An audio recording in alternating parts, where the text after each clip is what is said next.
'Twas grace that taught my heart to fear, and grace my fears relieved. How precious did that grace appear the hour I first believed.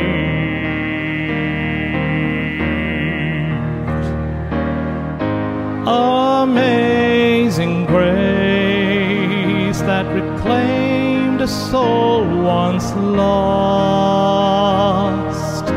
through every burden at every cost, not by my will, but through His hand. I stand redeemed by grace, I stand.